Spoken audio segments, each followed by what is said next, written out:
Conseguimos. Estamos Eu não tô, ao vivo eu, com Mitsa Mourão. boa noite. Eu não estou conseguindo entrar pelo computador, Leandro. Aí eu, Ah, entendi. aí eu tive que entrar aqui pelo celular. Olha, mas tá me ouvindo Sem bem? problema. Tô te ouvindo bem, tá? Tá ótimo. Deixa eu só posicionar aqui a minha câmera que quando tu entrou, cortou a Ah, metade da minha careca. Pronto. ah. E aí, Mitsa? Tudo bem, Leandro? Tudo ótimo. Seja bem-vinda à nossa live. Hoje vamos falar sobre saúde mental. Para quem não sabe, e ela vai se apresentar, melhor do que eu, ela vai se apresentar, como Mitsa Mourão. Também eu conheço como Carol. Conheço há muito tempo. E eu falei para ela, se eu chamar de Carol, me perdoa. Não. Mas é Mitsa Mourão. Aham. E aí, Pessoal, Mitsa, se apresenta aí e fala um pouquinho de ti. então, eu sou Mitza Caroline, né? Os amigos íntimos aí, o Leandro faz parte disso, me conhecem como Carol, e aí fiquem à vontade, ou Mitza, ou Caroline. Mas, enfim, eu sou psicóloga clínica, sou gestalterapeuta, sou proprietária da Clínica Sim, né, que oferece serviços de psicoterapia. E aí o Leandro me fez hoje esse convite para a gente falar aqui sobre saúde mental, né? Um, um, um tema tão importante, né, que é preciso ser sempre divulgado, falado, esclarecido e torná-lo de forma naturalizada, né? Ainda se tem muitos tabus e é preciso a gente falar e romper com esses tabus sobre saúde Sem dúvida. mental. E é um tema que eu falo que ele tem que ser discutido, debatido e aceito. Eu acho que é importante. Fala-se muito, né, de saúde mental, saúde mental, saúde mental, mas a sensação que eu tenho muitas vezes que a gente sabe que existe, mas a gente não sabe o que é. Essa é a sensação que eu tenho muitas vezes sobre saúde mental. E define pra gente, Mitsa, o que seria se a gente fosse definir saúde mental de uma forma para as pessoas entenderem? Então, assim, quando se fala em saúde mental, né, não tem um conceito definido oficial, né? E aí eu vou abrir aqui um parênteses para falar sobre definição de saúde que a Organização Mundial da Saúde nos traz, né? E a definição da saúde é não somente a ausência de doença, mas sim, né, um estado de bem-estar físico, mental e social. E aí a gente, pensando nisso, né, no conceito aí de saúde, esse bem-estar físico, mental e social, quando a gente vai para a saúde mental, seria exatamente isso, esse estado de bem-estar, né, social, emocional e psicológico. Então, Que assim, desafio, né? que desafio. Que desafio. Só isso. Pequeno. Só isso, né? Uma pequena coisa, mas que é extremamente, né, importante Sem para uma qualidade de vida. dúvida. Ninguém vive, né, sem saúde mental. Então, a gente precisa entender isso, que como seres biopsicossocial que somos, nós somos seres biológico, físico e social, né? Sim. Então, não tem como eu considerar uma saúde mental somente os meus processos cognitivos, o meu mental, e não considerar as minhas emoções, né? E a relação social em si. Porque nós somos seres biopsicossocial, então não estamos desassociados disso. Sim. A nossa razão não está desassociada. Eu não sou só uma mente, eu não sou só um corpo. Eu sou uma mente e um corpo em interação com a sociedade, com as nossas relações, né? E quando a gente olha dessa forma amplificada, é o que garante, né? Que vai determinar aí uma qualidade de vida, É. né? De se ter saúde E o interessante quando fala isso, né, para quem não sabe, né, quem está pela primeira vez, eu sou fisioterapeuta especialista em dor crônica. Então, assim, eu falo muito isso e de uns, sei lá, 3, 4 anos para cá só, que a gente da área da saúde começou a dar atenção dentro do tratamento de dor crônica para os aspectos emocionais, para a saúde mental. A maior prova disso é o impacto de um diagnóstico na vida de uma pessoa. Vou dar um exemplo assim. Recebi um paciente com hérnia de disco. Tem um que vai enfrentar de uma forma e tem outro que vai enfrentar de outra forma. Não adianta eu chegar com um protocolo fechado, falando assim, não, você vai fazer 3 séries disso, vou usar um equipamento X, um equipamento Y. Se eu não considerar os fatores culturais, emocionais, comportamentais desse nosso paciente, a chance de eu falhar vai ser absurda. Então, é que nem eu falo, a gente foi treinado, né? Eu sou formado há 14 anos, sabe, pessoal? Fui formado muito novo, então por isso que eu sou formado há 14 anos. A gente, a gente foi ensinado a tratar doença e não pessoas. As minhas aulas eram assim, aula de tendinite do supraespinhoso, aula de hérnia de disco. Aí a gente pegava lá, hérnia de disco, o que que é? Montava um tratamento e a gente nunca escutava o paciente. A gente botava o atendimento. O Alexandre Urso, um fisioterapeuta de referência nacional, campeão olímpico com a seleção brasileira de vôlei, que acabou de entrar, um grande abraço. Eu acredito que ele também, na formação, foi treinado que nem eu. A gente tratava doença e não pessoas. E quando tu fala, muito bem dito, que a gente não é apenas um ser biológico, né, só um monte de carne e junto aqui, eu acho que isso é um fator muito, muito importante. E a gente vive essa transição, né? A gente vem vivendo essa transição de olhar não para uma doença, e sim para uma pessoa com todos os seus aspectos, todos os seus aspectos. E uma coisa assim, Mitza, que eu percebo muito dentro, olha, minha mãe entrou, que eu percebo muito, olha aí, ó, o Alexandre Urso. Hoje faço pós em psicologia do esporte. Olha Então, que assim, bacana. ele é um cara que trabalha em alta performance. A gente está falando nem de dor crônica, está falando de atletas de alto rendimento. E olha a sensibilidade de um profissional da fisioterapia e fala assim, caramba, eu preciso entender mais sobre isso, né? E assim, A qualidade vai levar para esse paciente, né, que não é só o sintoma que está chegando ali, né? É um ser, né, com o problema físico, biológico, né, e com todas as questões emocionais envolvidas, sem né? dúvida, sem dúvida. Então é muito massa a gente poder compartilhar isso, né? E eu percebo também, Mitz, dentro do cenário, as pessoas confundem talvez doença mental com saúde mental. Parece que tem que ter algum diagnóstico de uma doença para ser afetada a saúde mental. Como é que seria para a gente explicar para as pessoas que talvez não tenham relação ou tenham relação? O que seria isso? Olha, é importante a gente pensar assim, o contexto de saúde mental, ele não está somente relacionado a transtornos mentais, né? Então, assim, existe sim os transtornos mentais, né? E hoje em dia, cada vez nós temos um aumento aí de índice de depressão, quadros de ansiedade, esses são considerados transtornos mentais.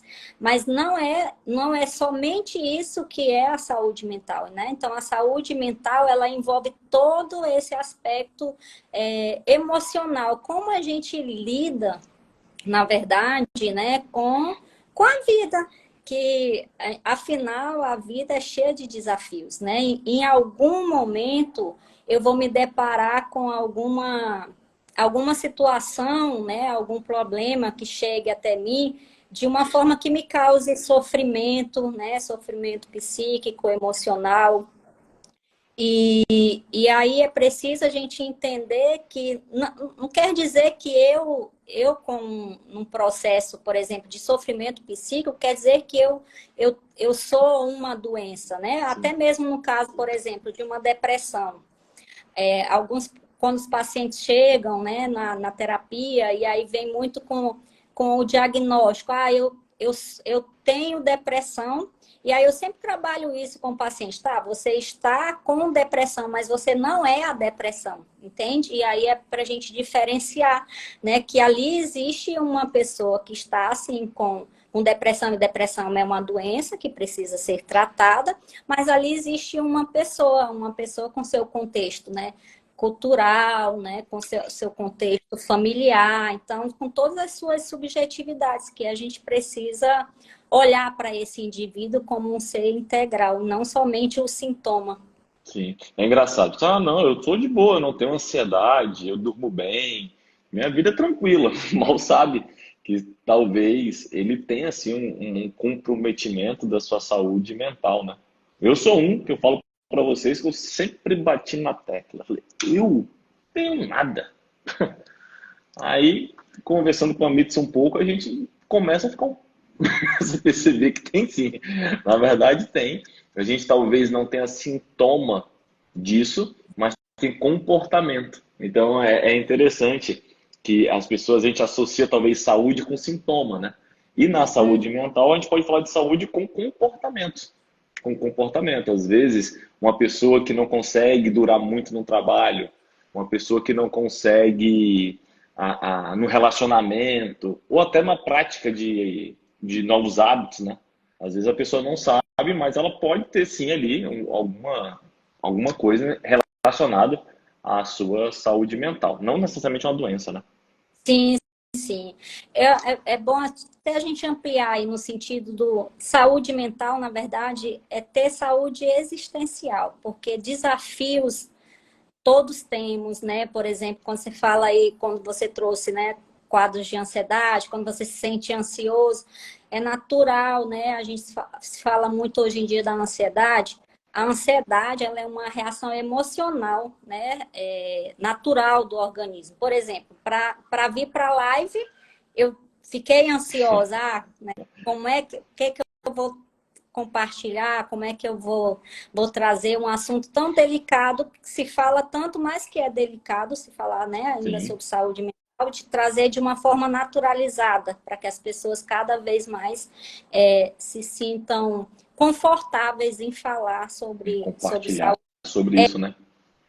E rompendo com estigmas, sabe, Leandro? A gente precisa naturalizar a saúde mental nesse fato assim de uma saúde existencial que nós somos um ser existencial e aí a gente precisa estar em constante ajustamento na vida, Sim, né? Em algum momento a gente vai precisar se ajustar, seja numa relação de trabalho, seja numa relação afetiva, né? Então, entender os nossos processos emocionais, entender que nós não somos só razão, nós somos razão e emoção. Quando eu digo assim, eu não posso ficar triste.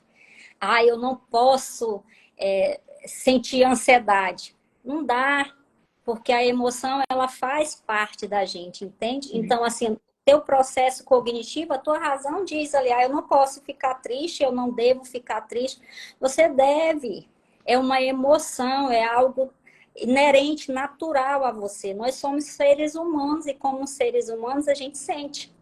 E aí é preciso olhar para isso, é preciso a gente acolher as nossas emoções. Fingir que uma tristeza não existe, fingir que um medo não existe, não vai fazer com que ele suma. E aí é por isso que é importante a gente tratar de uma forma naturalizada a saúde mental, não apenas como transtorno mental, mas sim essa capacidade de eu conseguir lidar com as minhas emoções de uma maneira melhor e frente à sim. vida, que a vida ela é cheia de obstáculos. E é interessante quando fala sobre isso, né? Eu acho que todo mundo está assistindo a live e começa a olhar um pouco assim pro telhado, pro teto de casa. Falar, rapaz, a doutora tem razão, viu? Porque assim, às vezes a gente está fechado para esse assunto. A gente não está pronto para ouvir falar sobre isso, né? Então, o que eu percebo dentro desse universo da ansiedade, tudo. Eu sempre falo, até a gente conversou ontem, e para quem não sabe, ontem foi aniversário da Mitsa, tá? Aniversário da Mitsa, e a gente estava conversando ontem, 2 aninhos. e a gente conversando ontem e trocando uma ideia sobre essas questões, né? Ou a gente vai fazer gestão de saúde, ou a gente vai fazer gestão de doença. Ou é gestão de saúde, ou gestão de doença. E eu acredito que a saúde mental ela é colocada em xeque muitas vezes na doença. Não digo nem da doença da saúde mental, na doença tradicional. Por exemplo, eu recebi um diagnóstico de diabetes. Eu tenho lúpus. Eu tenho fibromialgia. E tem outras doenças que são bem comuns hoje em dia. E o impacto que isso causa nas pessoas, né? A gente vai falar mais lá na frente um pouquinho sobre isso.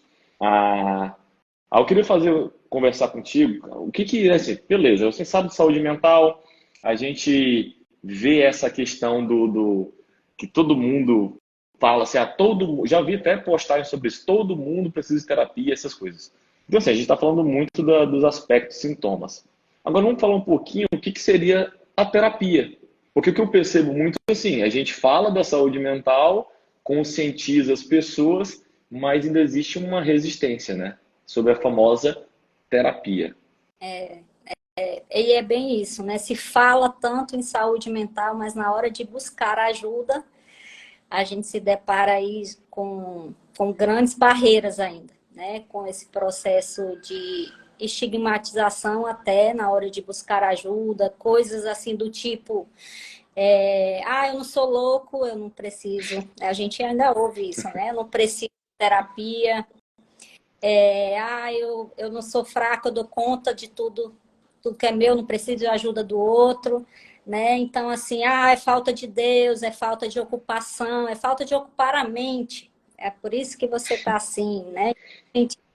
A gente ainda escuta muito isso. E é importante a gente falar sobre a terapia no sentido que a terapia vai, assim, ajudar nos transtornos mentais, né, nos processos psíquicos, emocionais de sofrimento, mas não somente isso. Então, por exemplo, não é que todo mundo tenha que fazer terapia, mas em algum momento, por exemplo, você esteja passando por algum desafio novo na sua vida, né, que vai te gerar ali uma maior ansiedade, que você precisa trabalhar com os teus processos emocionais até para você lidar com a situação, né?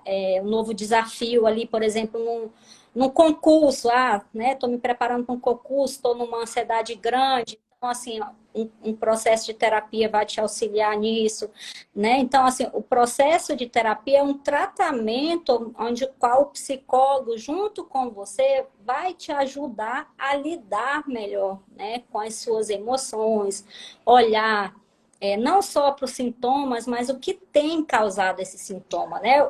Quando eu vou para um processo de terapia onde eu venho com muito sofrimento, tô muito triste, tô muito ansiosa, tá? Esses são os sintomas. Vamos olhar o que é que está te fazendo isso, né? Vamos além, né? Vamos além do sintoma. Isso é olhar para esse sofrimento psíquico, para esse estado emocional e fazer terapia, né? As pessoas acham assim, chego lá na terapia, vou conversar, né? Não vou... Tem um sofá, divã, desculpa, sofá. Os divãs, Deita.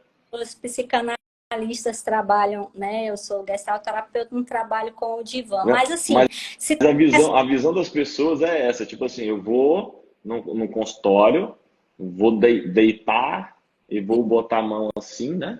E vou ficar batendo um papo. Eu acredito que essa é a visão, porque os filmes mostram isso. E aí eu vou desabafar e o psicólogo só vai ficar olhando lá para minha cara, não vai dizer É nada. que nem Não é... é que nem fisioterapeuta. Massagem. Massagem. É. Eu tenho uma experiência engraçada. Minha avó, um beijo, vó Valdiva. Ano passado, lá em novembro, eu acho, ela teve uma fratura do colo do fêmur, né? Aí teve que botar prótese no quadril e foi aquela loucura. Beleza, operou. Aí eu comecei a acompanhar o tratamento dela. Foram 45 dias de fisioterapia diária, bem bonitinho, em casa, lá na clínica, e a gente tratando de... Ela com 45 dias voltou a andar. Minha avó tem 85 anos. E já estava fazendo tudo o que ela queria fazer. Aí ela olha nos meus olhos, Mitsa, e fala assim, como é que é o nome do negócio que ela falou? Ah, tá. Meu filho, se não fosse o Mastruz que eu estava tomando, aí para arrebentar. A gente dedicada à reabilitação dela, mas foi o Mastruz. Eu acho que quando a gente fala de terapia, né? Eu acho que a fisioterapia também se engloba nisso, às vezes as crenças. É, A, a, a Laíde tem foi alguém aí. minha paciente também, a gente passou por uma guerra grande, uma dor crônica no joelho dela. Fico muito feliz de vê-la aí, com qualidade de vida. Parabéns, fez aniversário agora recente também. Fico muito feliz. E obrigado pela nossa audiência que está assistindo a gente aqui. Então, É, quando a gente fala de terapia, eu acho que as pessoas têm as crenças muito populares, né? Assim, fisioterapeuta é massagem e terapia com psicólogo é bate-papo. vou lá, eu vou lá só para conversar, para desabafar. Então, eu acho muito interessante quando a gente para analisar. Então, nós, como profissionais da saúde, nós temos que trazer essa crença. E voltando um pouquinho sobre a ansiedade, o que mais me chama a atenção hoje, Mitza, dentro do cenário, é que as pessoas estão mais preocupadas em silenciar sintomas do que tratar os sintomas. Isso acontece dentro da terapia, da psicologia, não é? Sim, sim.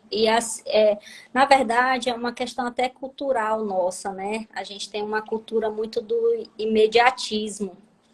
E aí é como se aquilo que eu estou sentindo, ele precisa ser exterminado. Sim, E aquilo não é para ser exterminado. Na verdade, se ele está ali, né? Vamos botar aqui um quadro de ansiedade. Um quadro de ansiedade, ele está querendo te dizer que tem algo errado ali com você, né? Então, sim. vamos pensar em um cenário de uma pessoa que trabalha demais, né? Estuda, uma rotina extremamente acelerada, né? E a gente tem essa cultura, né? De eu tenho que dar conta de tudo, eu tenho que fazer várias coisas ao mesmo tempo, né? Até a tecnologia trouxe isso tudo muito rápido, né?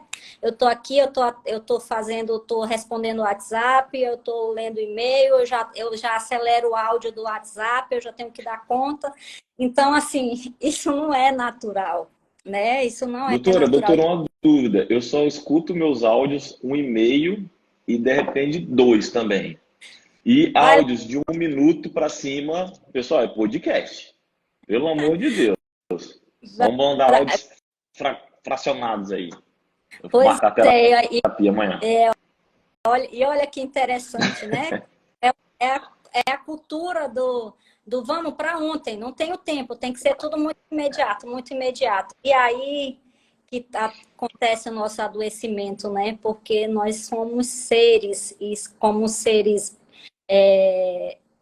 emocionais, como seres humanos, nós temos as nossas emoções e não tem como nós negá-las. Nós, Uma hora e, ela vem. é, Uma hora e transborda. aí, né, eu vou trazer um pouco aqui da gestalterapia, que é a minha abordagem clínica.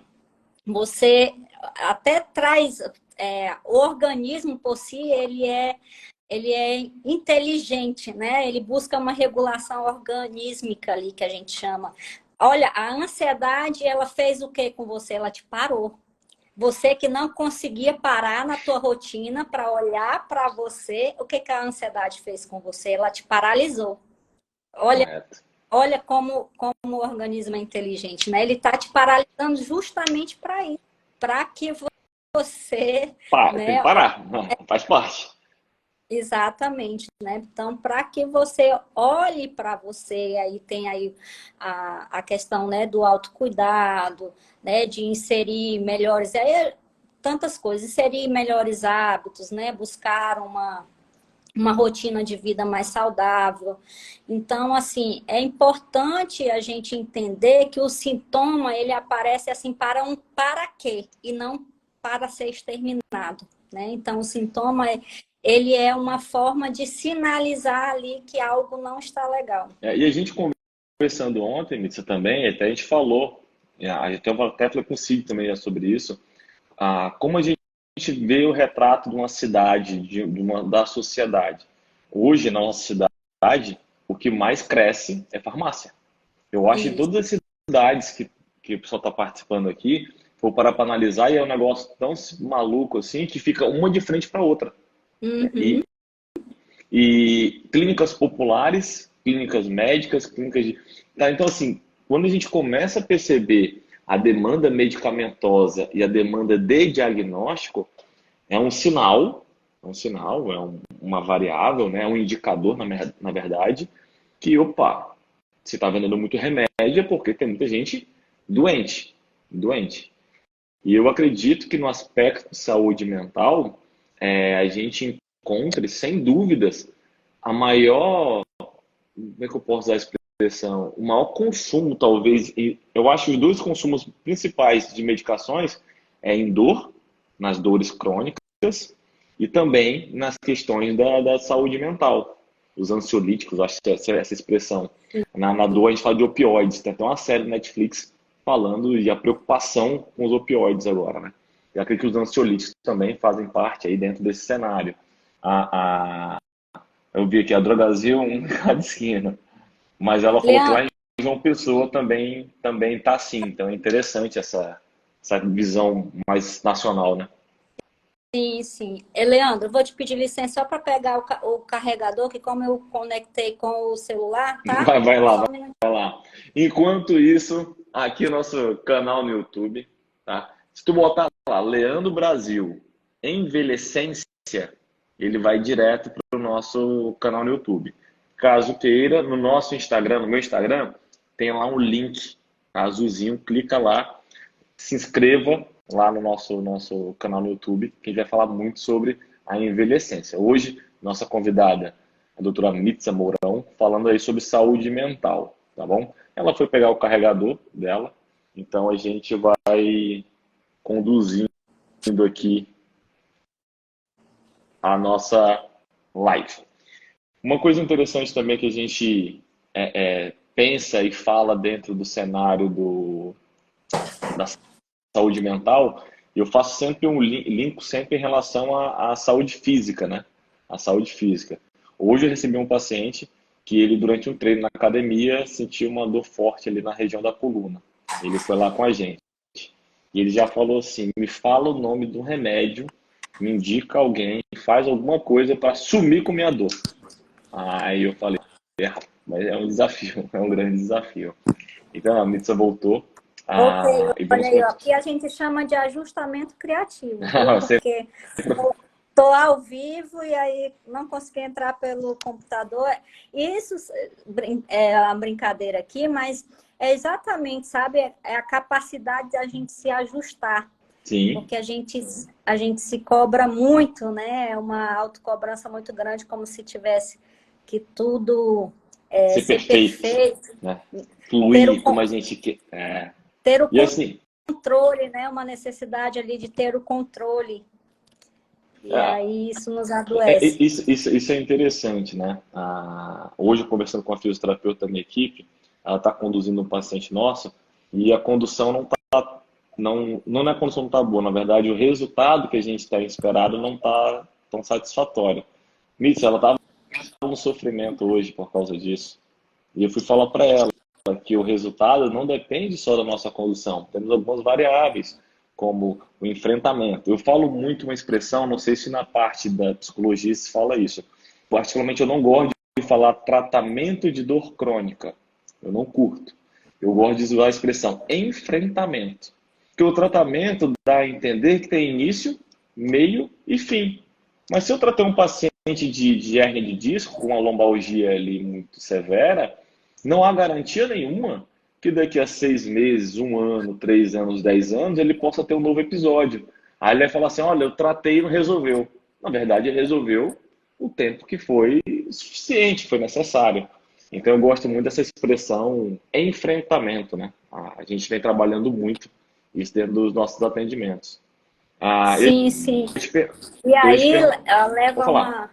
Não vou ah, falar. quando quando você fala aí, né, que em algum momento, por exemplo, essa dor crônica pode voltar, né, ter enfim, não necessariamente dizer que o tratamento não foi eficaz. Sim. E aí, no processo de terapia, é exatamente isso, por exemplo, quando você me perguntou lá atrás, quem tem que fazer terapia, né? Não é todo mundo que precisa fazer terapia, mas em algum momento você pode sim buscar, né? Em algum momento você pode ir para a terapia, você vai trabalhar ali algo que está te incomodando, que está sofrendo, que está te trazendo prejuízos na tua vida, e aí você vai trabalhar aquele processo em terapia, você vai conseguir lidar de uma maneira melhor. Então, você não vai precisar ficar sempre em terapia, entende? E aí você vai desenvolver habilidades, autossuporte para você lidar com aquela situação específica que você traga ali para a terapia. E aí, futuramente, você pode voltar com a terapia. Ou não, entende? Então, assim, terapia não é para todo mundo e nem para sempre, né? No sentido assim, não é que é para todo mundo, é que não é todo mundo que precisa de terapia, mas se em algum momento você precisar de terapia, você pode buscar e deve buscar a terapia. E o interessante é que eu falo muito para o paciente de dores crônicas, eu falo assim, a gente fala muito de educação em dor. Quanto mais eu conheço sobre o processo doloroso que eu estou vivendo agora, mais fácil vai ser o controle.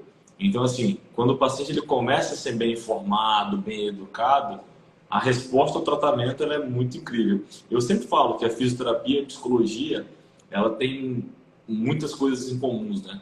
E a gente conversando ontem falando, assim, a tua profissão, ela usa a palavra, o pensamento, as reflexões para buscar o equilíbrio das pessoas, o tratamento das pessoas. E a minha profissão usa as mãos e os exercícios, né? E apesar de hoje a gente estar muito entrando, estudando essa parte comportamental, que a gente passa muitas horas com os nossos pacientes e começa a perceber que a grande maioria deles precisa de terapia. Inclusive a gente vai indicando bastante e agora eu percebo muito essa resistência, né? Essa resistência da terapia. Mas isso aí é cultural, é nossa missão é mudar isso aí. Então, a gente tem ciência e bom a gente estar falando sobre isso dentro de uma live que vai ficar gravada aqui no nosso Instagram, depois vai para o nosso YouTube e todo mundo vai poder assistir. Eu vou fazer uma pergunta. Vou abrir um parênteses aqui, Leandro, você. Estou vendo aqui alguns participantes, né? E aí estou vendo a minha irmã, meu sobrinho estão lá em Maceió, olha, curtindo a praia, estão aqui nos... Que maravilha, viu? Estão aqui nos prestigiando, obrigada. Que maravilha. Assim, leva a gente da próxima, a gente pode fazer uma live no Maceió, a gente não tem problema com isso. A gente está pronto. Está pronto para esse momento. Com certeza. Está pronto para esse momento. Então, assim, agradecendo a todos vocês e vamos continuando aqui. Mitsa, uma pergunta. Qual um sinal? Não, todo mundo vai anotar essa agora, tá todo mundo. Gente, caderno na mão, bloco de nota, concentração nessa pergunta que eu vou fazer para ela. Qual um sinal que eu preciso de terapia? Tá bem. Olha, é bem isso que eu já até comentei com você anteriormente, né? Não é que você tem que ir para terapia ou precisa ir para terapia. Em algum momento, se você sentir essa necessidade por algum acontecimento específico na tua vida, ou mesmo para trabalhar, né, desenvolver aí habilidades, inteligência emocional, né? A terapia não é só para sofrimento psíquico. Então, se você quer melhorar uma questão comportamental, desempenho, né? Trabalhar... Desempenho, né? Exatamente. Então, é importante, se você busca, né, um processo de terapia aí para autoconhecimento, para se desenvolver, também a terapia é extremamente indicada, aconselhada. Um processo de terapia, ele, no mínimo que ele vai fazer por você é te deixar Muito bem. Então, assim, aquela coisa assim, a CrossFit é vida, terapia é vida. Mas, assim, mas um processo, por exemplo, um processo de adoecimento que a gente, né, fala aí que é sinal de alerta, que é preciso você realmente buscar ajuda, tristeza excessiva, né, preocupações, insônia, né, quadros de ansiedade que você não está conseguindo lidar ali, que te dá os sintomas físicos, né? A pessoa sente no quadro de ansiedade, ela sente falta de ar, ela sente a aceleração cardíaca, né? Então, assim, oscilações de humor, né? Então, essas alterações de humor, elas são sinais que tem algo errado, que é necessário buscar ajuda. Então, assim, são sinais de alerta que é preciso a gente ficar atento, né? Isolação social, né? As pessoas começam a ficar mais isoladas, coisas que elas gostavam de fazer antes, que davam prazer, e aí ela não deixa de ter interesse, né? Uma desmotivação no trabalho, enfim, são sinais de alerta que é necessário se buscar ajuda. E o interessante é isso, né? Às vezes também a gente está falando das questões e as pessoas às vezes normalizam, né? Normalizam. Porque hoje a gente tem que vender uma imagem que somos fortes, somos bem-sucedidos, somos saudáveis, não temos problema. E eu vejo cada vez mais artistas de nível que o financeiro não é problema. Eu acho que o Wesley Safadão agora, que anunciou uma pausa na carreira, falando sobre essa questão, acho que dele ansiedade. Eu li muito por cima, assim. Eu achei que até fosse uma crise de coluna que ele teve há um tempo atrás, um pouco menos de 6 meses, até passou por uma cirurgia. Aí ele anunciou de novo uma parada por tempo indeterminado. E falando de ansiedade. Então, assim, a gente vê às vezes as vidas glamourosas, vê tudo isso aí, mas mal sabe também o preço que se paga, né? A minha mãe falou, a minha mãe ela tem um grupo, participa de um grupo de remo de mulheres que tiveram câncer de mama. Todas elas são vencedoras e hoje elas remam, né? Então elas encontraram no remo ali um propósito. E ela comentou que depois da entrada de uma psicóloga na equipe, foi fundamental para elas. Porque imagina o quanto de histórias, cicatrizes, não só físicas, mas emocionais, o tratamento, né, trouxe para cada uma delas. Então mostra aí a importância. Aí fala, meninas que não remavam porque tinham medo da dor. A limitação não era em razão da cirurgia, era psicológica. Eu falo uma coisa também, Carol, Mitsa dentro desse universo, que a expectativa da dor, eles falam da dor física, né? A expectativa da dor, ela às vezes é pior do que a dor. Eu conheço e tenho pacientes, né, que hoje se livraram disso, mas no início, você, hoje eu vou já tomar um remédio que eu vou ter dor de cabeça. Antes de começar o dia dele, ele sabia que o dia ia ser caótico, ele já se automedicou. Ou, nossa, eu vou jogar bola, eu já vou tomar um Torcilax, uma medicação. Então, assim, esse é um paciente que ele precisa entender o processo que ele está inserido, né? E aí é aquela nossa cultura que parece que a gente não pode sentir, né? E aí não tem como a gente fugir do que somos.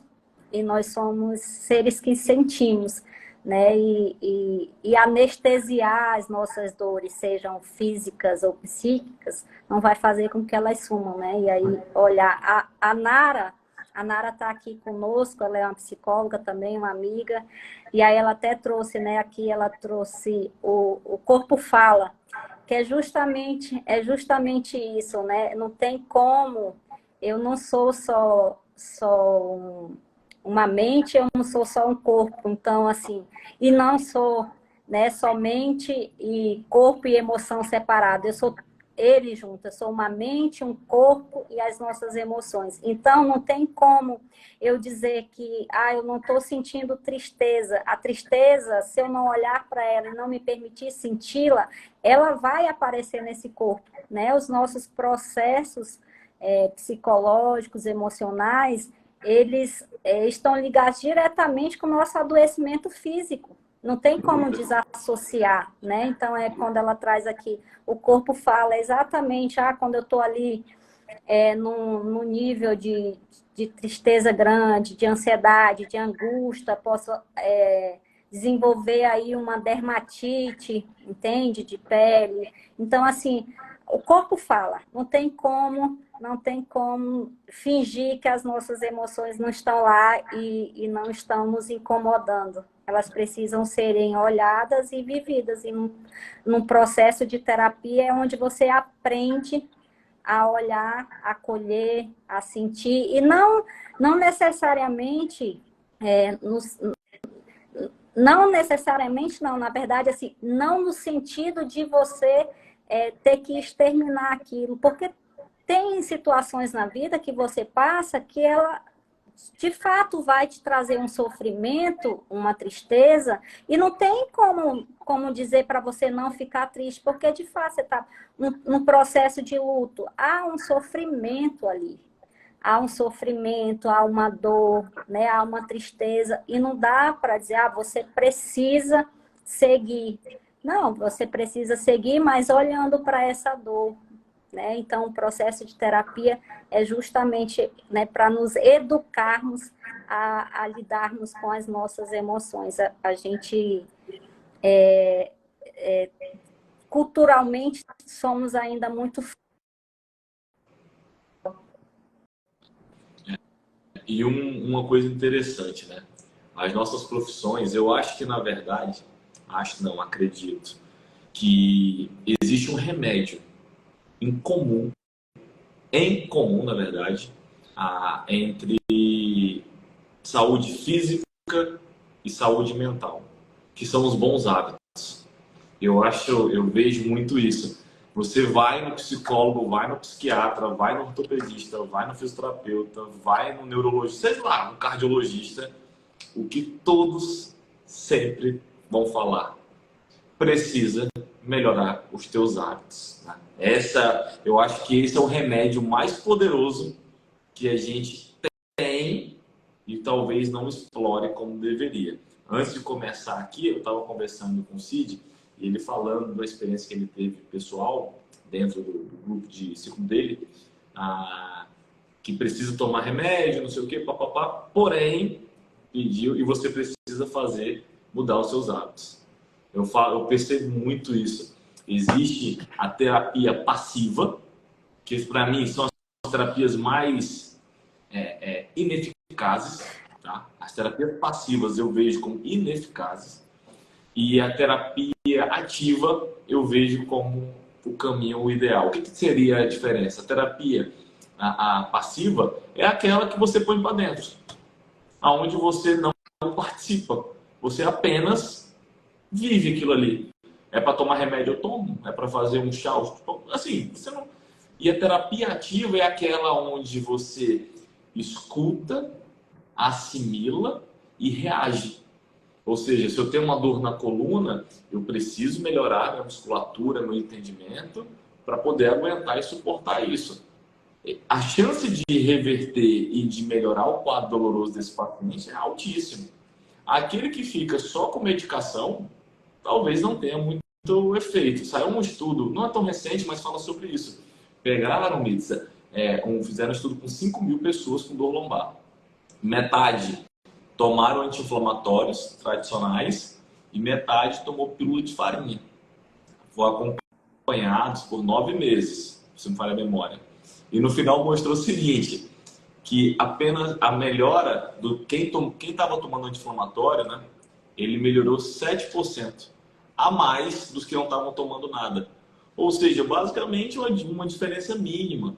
Uma diferença mínima. Então, e se pegasse um grupo que tivesse uma atividade física mudando os hábitos, talvez, certamente a melhora seria significativa. Eu queria saber, de ti, a gente fala muito sobre isso, sobre mudança de hábitos aqui. Tem muita gente que falha no processo da mudança de hábito. Tem a consciência que tem que mudar, sabe a necessidade que precisa mudar, mas falha. A terapia pode ajudar dentro desse processo de mudança de hábito? Pode sim, com certeza, né? Mudar de hábito não é uma tarefa fácil, né? A gente está falando aí de um comportamento, né, de anos. Então, assim, de hábitos que você pratica há anos e aí de uma hora para outra você diz assim, eu quero mudar. Só o fato de você dizer isso, eu quero mudar, não vai fazer. Não dá para fazer essa virada de chave assim, né? É preciso um comprometimento, é preciso estar mesmo comprometido com esse processo de mudança. E isso não é fácil você criar novos hábitos de uma hora para outra. E aí, por isso que um processo de terapia te ajuda nesse sentido, de você até compreender, né, na verdade, por qual motivo você quer mudar esse hábito, né? Trazer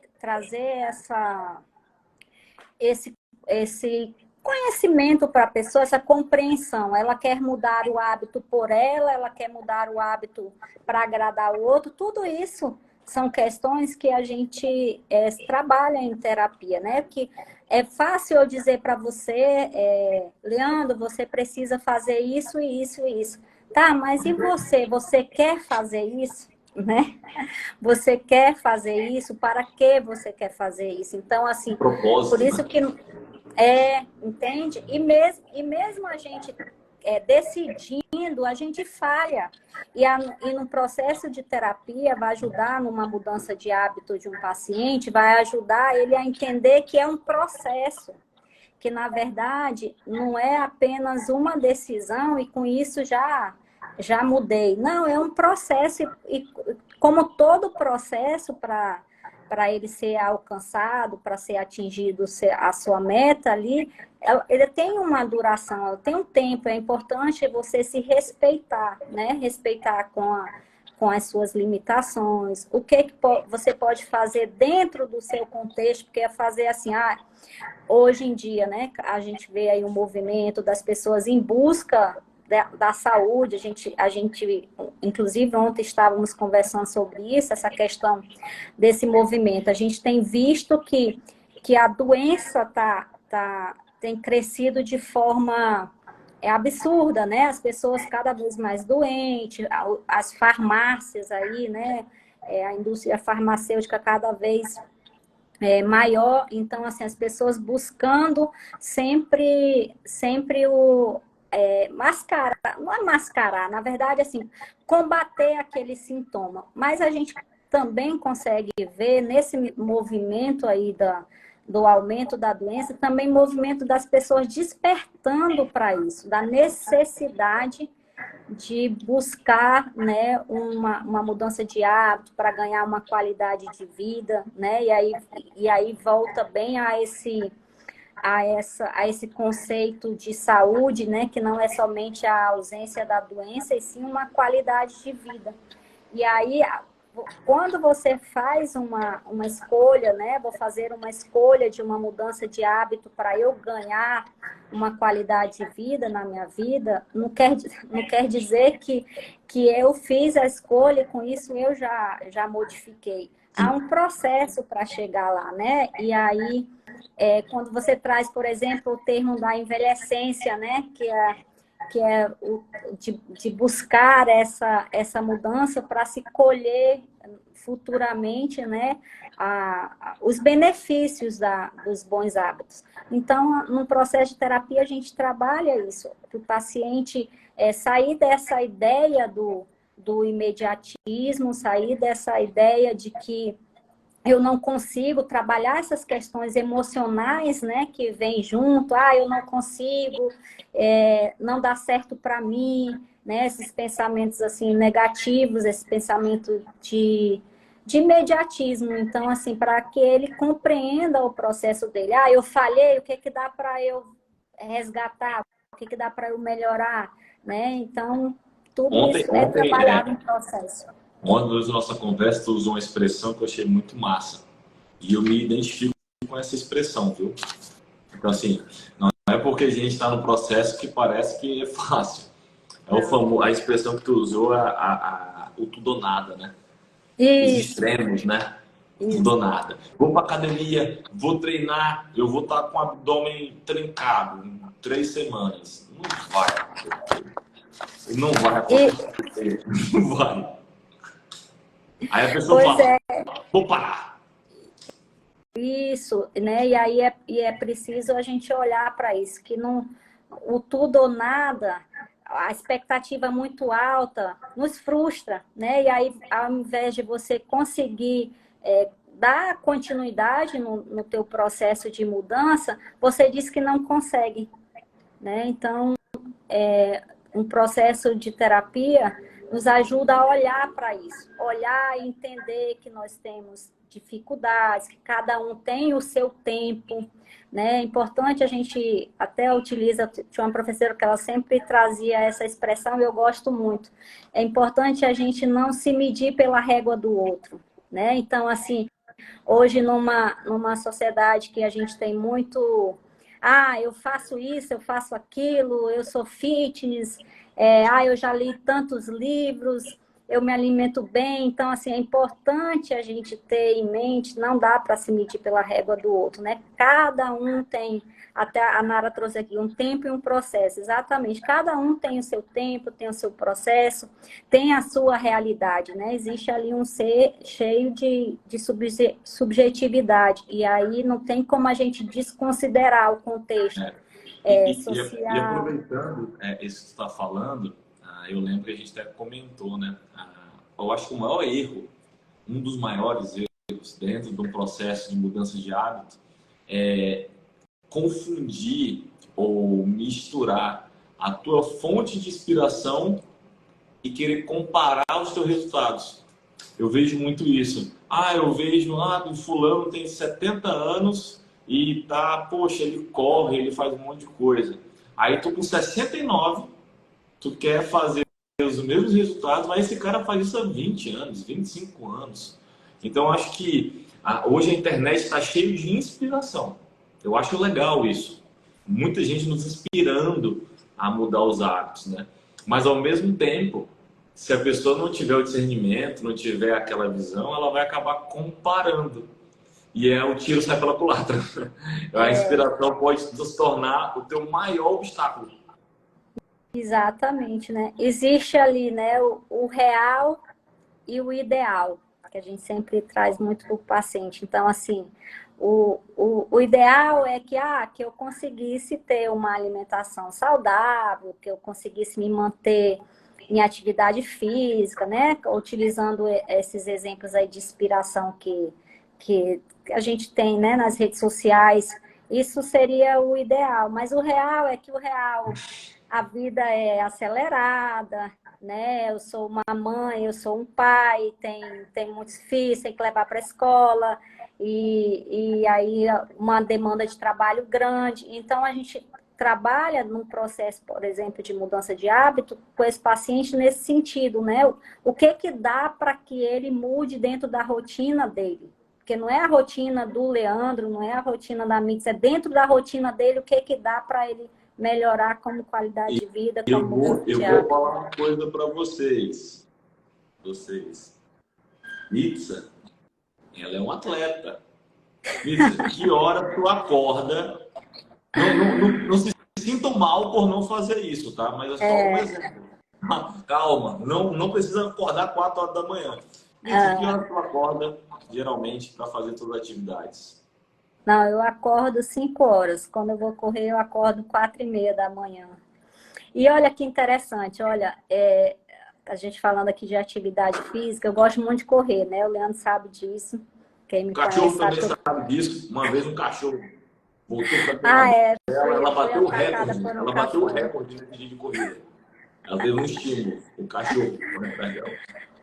Tá vendo? Até um cachorro te estimula a correr. Pois é, então assim, eu gosto de correr, né? E eu estou fazendo uma planilha, para quem entende um pouquinho de corrida, vou falar, vou explicar um pouquinho o que é o pace, né? Que é a velocidade e a frequência cardíaca. E eu tô participando fazendo uma planilha que é para trabalhar a frequência cardíaca. Então, assim, é uma planilha que ela me exige treinos que eu praticamente tenho que andar, né? Aí, olha que interessante, eu que estou acostumada a correr, mas como estou tendo agora um objetivo, que é trabalhar com uma frequência cardíaca melhor, para que eu desenvolva um pace melhor, com uma velocidade, mantendo uma frequência cardíaca, eu estou tendo que fazer um treino que eu praticamente tenho que andar. E olha como isso me fez pensar que a vida é bem isso, né? Assim, a gente tem hora que precisa mesmo desacelerar, mesmo a gente sabendo fazer aquilo, mas a gente precisa se ajustar, se modificar, né? Para chegar no objetivo ali. Então, eu fiquei pensando que a vida é exatamente isso, não é? E não se trata dessa corrida que simplesmente eu tenho que chegar lá na linha de chegada. Mas é uma corrida que às vezes eu vou precisar acelerar mais, outras vezes eu vou precisar dar uma desacelerada, entende? Então, eu fazendo essa analogia, né? Que eu falei, olha, agora eu tendo que lidar com a minha ansiedade para não correr acelerado. Eu geralmente eu não corro acelerado. Eu sou bem tranquilo em relação a isso. Tá? Um dia eu fui correr com a Aliane, né, minha esposa. Aí a gente saiu junto. Aí eu falei assim, vou dar uma volta nela. Mito, saí, parecia o Bolt, ó. Acelerado, acelerado. Eu acho que deram uns 300 metros. Meu fôlego acabou, minha coluna travou. E lá vem ela passando do meu lado, com os passos suaves, a corrida no ritmo dela. E eu falei, nem sempre a intensidade é o que me determina, né? Então, eu me identifico muito com o tudo ou nada, né? Vamos fazer, vamos lá. E é difícil manter. Eu estava vendo uma explicação sobre saúde mental, eu achei bem interessante, falando sobre esses extremos, eles são muito desgastantes. Eu estou muito feliz, eu estou muito triste. É sempre isso. E interessante é você ficar ali, a pessoa usou como uma expressão de gradiente, né? Vamos falar como curva. A gente ficar com uma curva pequena de sentimentos, porque você se mantém em equilíbrio. Então eu vejo muito isso dentro do processo. E falando um pouquinho sobre a envelhecência, para quem não sabe, a envelhecência é uma filosofia, é um modo de ver o envelhecimento com bons olhos, com bons hábitos e com um processo que nós podemos encarar de forma positiva e ativa. E o que eu percebo dentro disso é que a pessoa fala, caramba, eu fiz 50 anos de idade. Aí ele quer dar uma intensidade do que ele não deu durante 20 anos anteriores em 2, 3 meses. E isso, a tendência é falhar. Então, quando a gente fala de envelhecência, a gente não determina idade. Na verdade, a gente fala que é um momento que você... como é que eu posso explicar? Que você identifica, você fala, cara, virei a chave, eu estou preocupado com como vai ser minha velhice. Então, o cara com 25 anos de idade, ele pode sim estar no processo de envelhecência. É um estado de espírito. Não é uma transição apenas fisiológica como envelhecer. Então, o que eu percebo muito no meu consultório no dia a dia são pessoas, eu tenho pessoas ali de média de 40, 45, 50 anos que estão vivendo essa transição de falar assim, caramba, eles usam essa expressão, Mitsa, eu tô ficando velho. Eu tô ficando velho. Eu escuto muito isso. E é difícil a aceitação, né, para alguns. Sim, sim. Olha, aqui o doutor Vinícius Longuinho entrou, obrigada, doutor Vinícius. Doutor Vinícius Leandro, ele é um conterrâneo de Tarauacá e ele justamente trabalha exatamente nessa, levar a qualidade de vida, né, para o paciente, no sentido do paciente não tratar os sintomas e sim buscar a causa e buscar melhorias de hábitos. Doutor Vinícius Longuinho. Obrigada, doutor. Lídia, só um espaçozinho. Ele é de Tarauacá ou trabalha lá? Ele é de Tarauacá e se Eu tenho formou uma e teoria, né? Tu sabe minha teoria. O mundo começou em Tarauacá. Gente, vão no Google, digitem Tarauacá. Todo mundo do Acre nasceu em Tarauacá. Eu tenho essa teoria. Eu vou provar isso um dia. aí tu casou com quem? Com uma Uma Tarauacá. Tarauacá. Pois é, então, Vinícius, ou Leandro, falar, falar, né, do processo de envelhecimento. Envelhecer é algo natural, né? Desde o momento que a gente nasce, a gente está envelhecendo, né? Aí, quando você traz aí o processo de envelhecência, né, no sentido de uma filosofia, né, no sentido de buscar uma qualidade de vida, de fazer novas escolhas para se colher, né, futuramente, não no sentido de que você fez aquilo que a gente já vem falando, mudou a chave, já transformei a minha vida. Mas sim fazer novas escolhas diariamente, buscar novos hábitos para inserir no teu cotidiano, para que esse teu processo de envelhecimento, que é algo natural, né? Fisiológico, que todos nós não tem como Só se morrer novo. Só se morrer novo. né? Mas o processo de envelhecimento é algo natural da vida. Então, assim, e aí olhar para isso vai de encontro a gente tem visto hoje do adoecimento enquanto crescimento de doenças, né, na sociedade de forma geral, e aí em busca de uma qualidade de vida. Esse movimento de buscar hábitos mais saudáveis, de buscar uma alimentação mais natural, né? Então, está tendo um movimento, um despertar, na verdade, né? E no amplo sentido, né? Numa busca de uma saúde mental, de uma saúde do seu corpo físico, ou espiritual, né? Então, assim, eu não estou falando de religiosidade, estou falando não estou falando de religião, né? Sim de religiosidade no sentido de espiritual.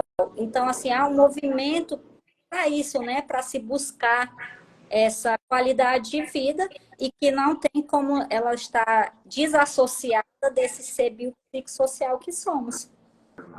Mitza, vamos encerrar nossa live. Eu já vou falar, vai ter a parte 2, viu? Se alguém comentar aqui, quero a parte 2, saúde mental e seus impactos, nós teremos. Eu vou dar 10 segundos. 1, pede para a família, hein? 2, O pessoal 3, está de ó, 4. Peraí, que eu vou contar devagar. Eu tô tentando digitar aqui, mas eu tô longe, eu não consigo digitar. Vamos ver. obrigada. Opa, parabéns, te deram parabéns aí. É, Lembrando mais uma olha, vez. olha, Fez. a Opa, quero parte 2. Pronto. Confirmadíssimo, parte 2 do nossa live.